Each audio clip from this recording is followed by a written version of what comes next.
What's up guys, Ted from Immersion here, and I am back with another DM's Guild review for you all. I'm pulling up right now. I'm going back to Eberron for this one, so we are reviewing Eberron Archetypes, Heroes of the Five Nations. I was over the moon when I got the request to do this review, which again I will say up front. The creator, Jeremy, had asked if I would do a review of this and then provided me the copy. It is currently a best Electrum seller on the Dungeon Masters Guild. You can see it's rated 4 stars, and we can take a look at what you get. You get a whole bunch of stuff. This is a massive file. So in the effort to not make this, one, it is $9.95, so you're paying for a lot of content. But that being said, as per usual, if it's a paid thing, I'm not going to go through everything. Also, we'd be here for probably over an hour. So I'm going to cherry pick a couple things. But I was very excited because Eberron, I think it was called The Five Nations or Heroes of the Five Nations, is probably my favorite Eberron book that I own and ever looked at through my time in 3.5, because it had one specific prestige class, and that was the Bone Knight. And the Bone Knight is one of the paladin oaths in this book, and that was it. Like, I was sold on it for that. So let's take a look at this description, and then we'll dive into the actual document here. So designed for use with Wayfarer's Guide to Eberron. It's been updated to add a bunch more stuff, specially designed for the neo-noir magic-rich setting of Eberron, where adventurers come in all shapes and sizes. These character options build on this unique campaign's world's theme while inspiring you to forge new stories of your own. More than just rules to help you create or advance characters, these options come with full descriptions, blah blah blah. So, new sub-races for Shifter and Warforged, new racial feats for the races of Eberron, options to play psionic characters, more rules for playing the dinosaur-riding halflings of the Talenta Plains, and Talenta Halfling, new subclasses for every class in the player's handbook, and 2 for the Artificer. New Wandslinger, there's 14 subclasses, Wandslinger, Fighter and Rogues, Bone Knights, Barbarians, mutated and enhanced by abominations, Druids who gain power from the 12 moons, and so on. Over 60 spells of particular use in the Eberron setting, including magic to spare innocent bystanders when battling on crowded streets. Craft elaborate magically infused projects with great proficiency, or help investigators bring their quarry back to justice alive. New types of armor and weapons. 13 new magic items, about half of which are Warforged enhancements. At the gold and platinum sales level, the author will continue to add more content. And here it says, Critical Role creator Matt Mercer called Jeremy Forbing's Ravenloft Archetypes really grand content, well thought out, well presented, and a fantastic supplement to any campaign. Highly recommended. So that was, I don't know if it has the more from this. You can see a very extensive list of the updates through the versions here. So, other DM's Guild titles by this author, just in case you were curious. Obviously, it sounds like Ravenloft Archetypes was one. I've seen many of these. Wait, it said by, I thought it said by, yeah, please check out other DM's titles by the same author. Okay, so we've got Al-Qadim Archetypes, Her Dying Wish, an AL module, Elminster's Guide to Divination, Elminster's Guide to Magic. I have that one, it's pretty good. Fistful of Coppers. Oh, I do have Ravenloft Archetypes, Nightmares, and Barovia. I think I have a lot of these, actually. Forgotten Realm Archetypes 2, Champions of Mystery, Raiders of the Lost Tomb. We got some Chult stuff. Basically, I'm not going to go through all of this, but as we scroll through, you can see there is a fair amount of content. So, without that, let's jump into the document itself. So, we have new sub-races, as we said, new subclasses, new armor, new weapons, new feats. So, as I've stated before, and if you're new to the channel or you're unfamiliar, my biggest holdout when it comes to homebrew, and don't get me wrong, I think everybody homebrews a degree of something in every game they play. With the exception of Adventurers League, you know, that's pretty regimented, but that's how organized play is. I have no problem homebrewing classes.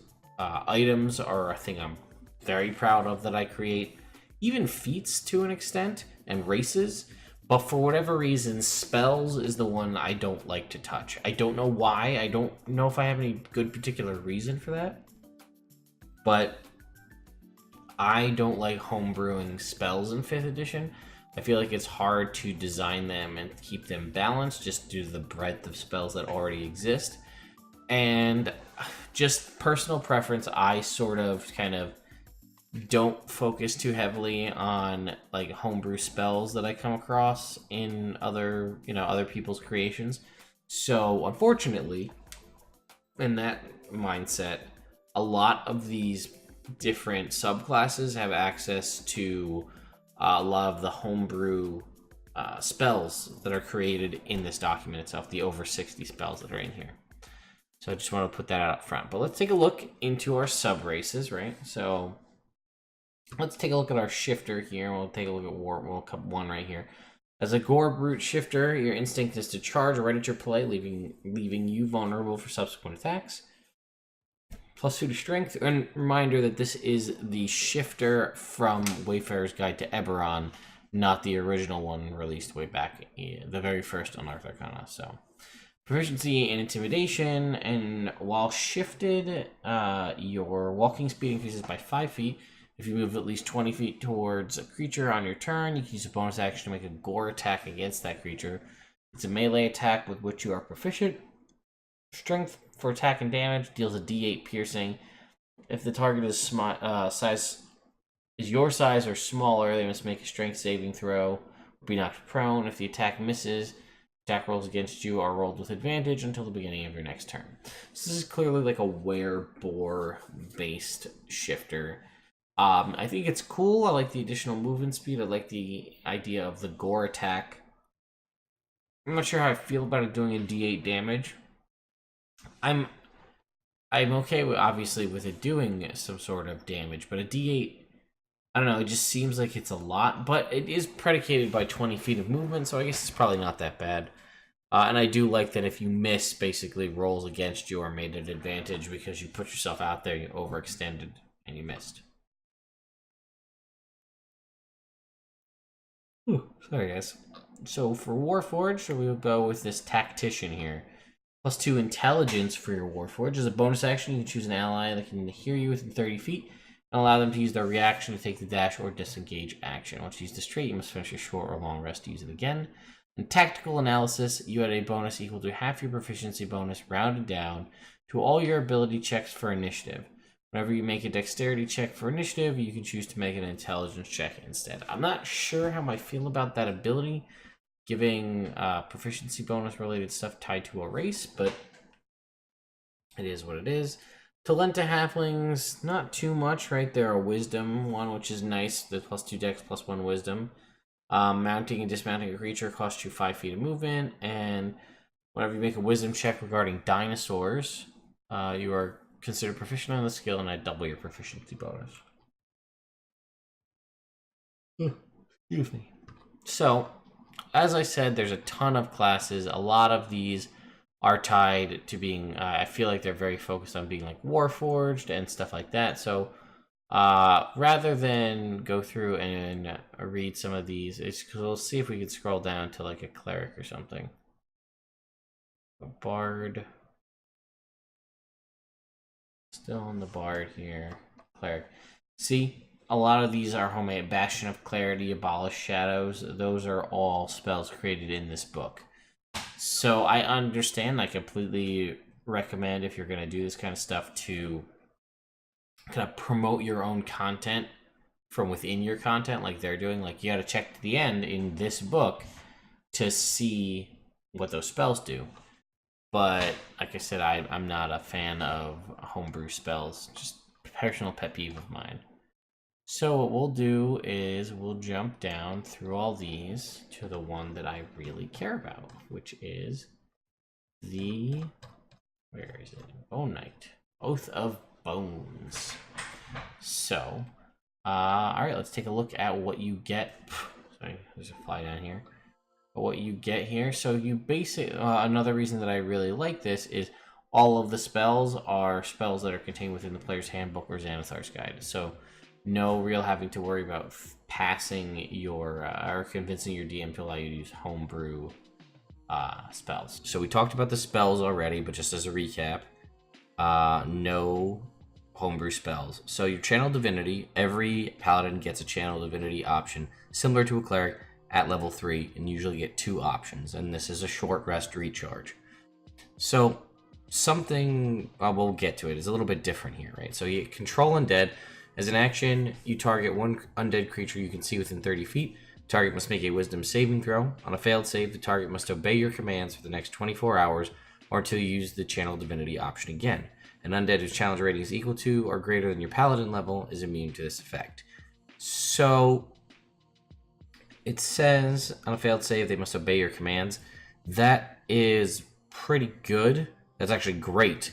But I think it's a little too powerful in that basically it works unless they have a challenge rating higher than yours. So this means, you know, you're level 12, you can command a CR 12 or lesser undead creature for 24 hours. That's ridiculous. So that may need to be tweaked. Maybe, I'm not going to say along the same lines as the Cleric's Turn Undead, which I think at max is you can destroy a CR 4, you know, maybe something along those lines. And then they have Craft, Bone, Craft Armor, and this is always what drew me to the original Bone Knight. You can magically craft a suit of armor from bone, which grants you special abilities. You perform an 8-hour crafting rite using a existing suit of medium or heavy armor with which you are proficient, and over the course of the process, you replace it piece by piece with components of carved bone. At the end of the 8 hours, you use your Channel Divinity to infuse the armor with necromantic energies, transforming it completely into Bonecraft armor. Once created, the armor retains the magical and non-magical properties it had before, but is no longer metal, so it is not subject to effects that specify metal, such as shocking grasp or heat metal, or the touch of a rust monster. While you're wearing this armor, you gain the following benefits. Advantage on Charisma Intimidate checks. Checks out. You can use the armor as a spellcasting focus for necromancy spells. Sure. Unless the armor was already magical, you gain a +1 bonus to AC. If you cast the Find Familiar, Find Steed, or Find Greater Steed spell, the familiar or steed summoned is undead instead of its normal type, but is also immune to the effects of Turn Undead. It appears in a skeletal or zombie-like form.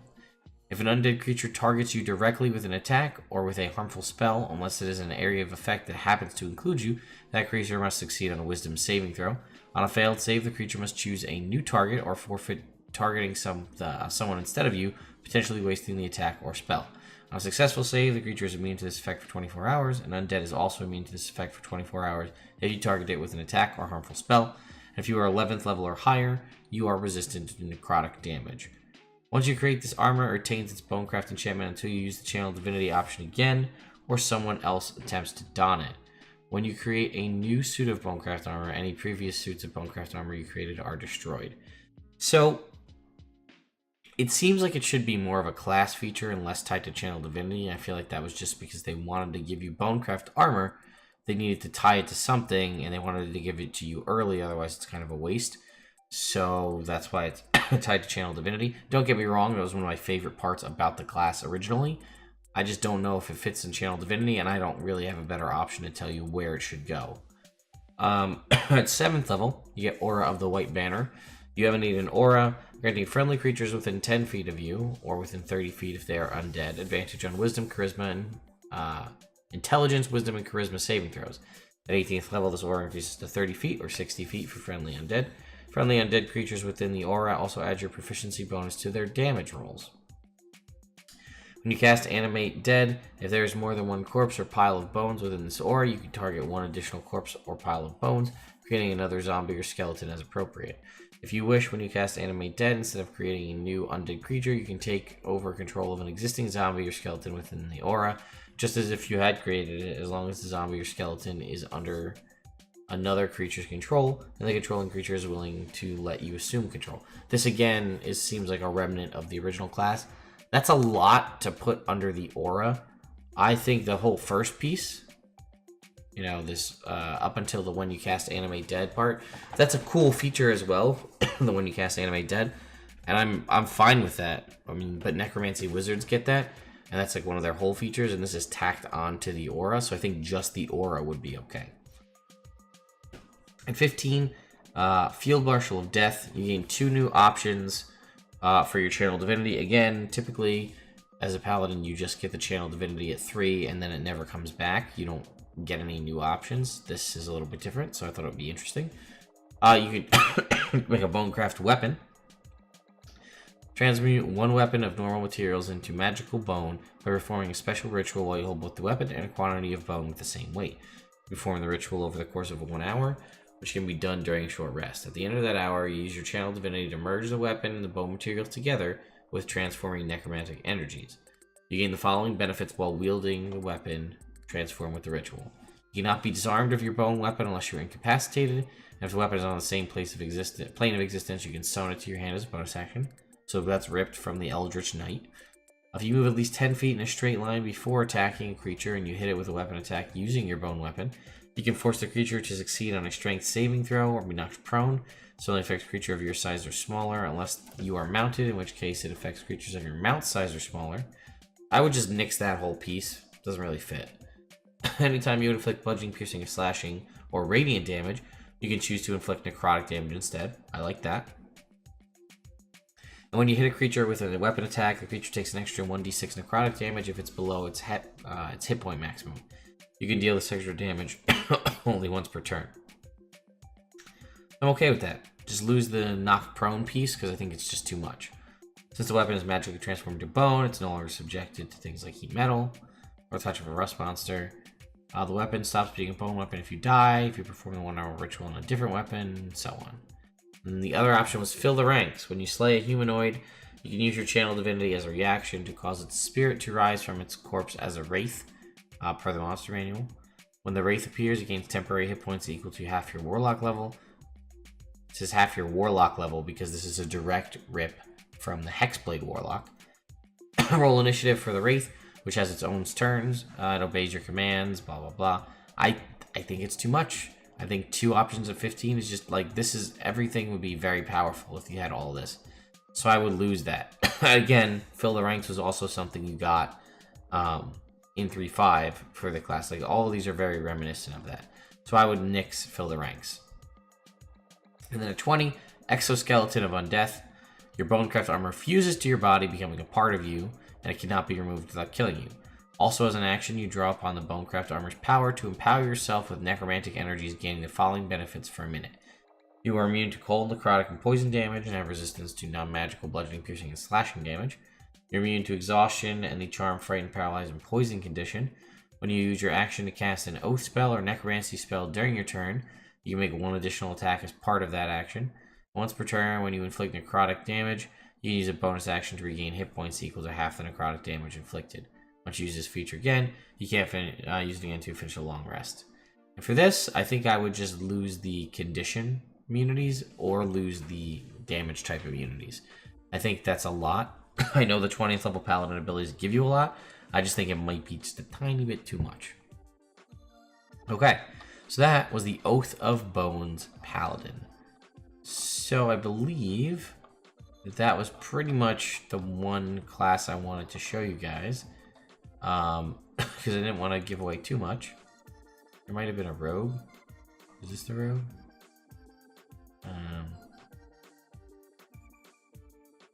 Let's jump ahead here. Oh yeah, there's no table of contents.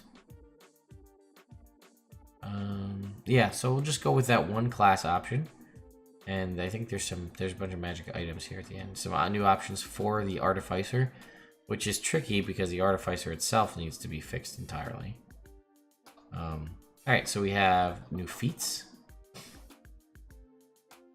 Some of these are pretty crazy, pretty powerful stuff. But I do like this one, Alchemist Training. You gain +1 to your intelligence, proficiency with alchemist supplies and arcana skill, Expertise and alchemist supplies, which means you double your proficiency bonus. As an action, you can choose what potion you see within 5 feet, and you identify that potion as if you had tasted it. When you finish your short rest, if you have alchemist supplies, you can improve the potency of certain kinds of healing potions. Choose one potion you've had access to for the past hour. It must be one of the following types: potion of healing, greater healing, superior healing, or supreme healing. If that potion is drunk within 1 hour at the end of the short rest, when the creature drinking the potion rolls to determine the amount of hit points they receive, they add your proficiency bonus to the final total, and they can re-roll a number of dice equal to your intelligence modifier. They must use the new rolls. I think that's pretty good. That's a lot for a feat. I recognize I've been kind of shutting down too much stuff, but it's not too powerful because it's balanced. They have to drink that potion within the hour. What if you don't get into combat within the hour? Then it was just a waste of time prepping it. So I think that's worth it. Let us keep going and see if there's anything interesting here that's not crazy overdone. You know what? Let's do the horrifying visage. This was a feat that was also existed in 3.5 for changelings. Increase your charisma by 1. When you use your unsettling visage trait, which is a thing changelings have, the target creature must make a wisdom saving throw equal to 8 plus your proficiency bonus plus your charisma modifier. On a failure, it is frightened for 1 minute. At the end of each of its turns, the targets can reroll a save, so you would already use your unsettling visage to grant them disadvantage on that initial attack, but if they fail, then they become frightened of you. You can compel a particular enemy to avoid targeting you. When you use your change appearance trait, you can choose to terrify a particular creature within 30 feet of you that you can see. For 1 minute, you have advantage on intimidate checks against that creature, and if that creature targets you directly with an attack or harmful spell, you must make a wisdom saving throw similar to Sanctuary. On a failed save, the creature must choose a new target and forfeit attacking you. And a success, they're immune for 24 hours. So that's basically just giving you the Sanctuary spell. So let us keep jumping ahead here to new cantrips. I'm not going to go over the new spells, mostly because, as I've said, homebrew spells are something I'm not really a huge fan of, and I try not to use in my game, but that's just me personally. But as you can see, there's quite a few. Alright, so there's some new armor and weapons. We can see here light armor, scorpion kite, and dark leaf breastplate, dark leaf splint mail. You can see there's some new weapons here as well. I think I'm going to talk about the ribbon weave because I think that's the coolest one. Popular with changelings, this weapon looks like a short, knobby walking stick carved with abstract designs when in normal form. As a bonus action, a proficient wielder can trigger a hidden catch that releases a flexible, sharp-edged metal ribbon from the end of the stick. It can be hidden again at any time without an action. The listed statistics for the weapon describe the blade when it's out. When it's hidden, it functions as a club. Thanks to the cunning design, all rolls made to find the cutting edge hidden inside are made at disadvantage. And you can see it's a D8 slashing, and it's a special weapon. It doesn't seem to have any range to it, but I just think it's cool. It's like a razor whip. Thought that was pretty sweet. And then we have new magic items as well. So let me see. I want to show you guys here. Here, let's go with the Shield of Silver Flame. So it's a +1 or +2 shield, requires attunement by a spellcaster. While holding this shield, you have a bonus to AC determined by the shield's rarity. This bonus is in addition to the normal AC. Also, when you inflict bludgeoning, fire, or radiant damage on a creature during your turn, you can use a bonus action to make a melee attack with the shield. For this attack, the shield is considered to be a melee weapon with which you are proficient. Damage dice D4, and it deals magical bludgeoning damage. If the shield attack hits, the target creature has disadvantage on the next wisdom or charisma saving throw it makes before the end of your next turn. I thought that's pretty good. You don't see a lot of offensive shields. And we got the Wand Slinger's Ring here. While you're attuned to this ring, the first time each turn that you hit with a ranged spell attack that inflicts damage, you can deal an extra 2d4 damage to one target you hit. You must be using a wand as your spellcasting focus to inflict this extra damage. I thought that was pretty cool. And that's it, guys. There's 98 pages of content here. Obviously, there's quite a bit to go through, and I went through it in actually a pretty long amount of time. So you could see how you could spend a lot of time reading, and if homebrew spells are your jam, or you really want to take the time to comb through all of them, there's a ton of content here. A lot of good stuff, a lot of heart and soul was poured into this to give you that many different options. So let me know what you guys think in the comments below, and I'll see you next time.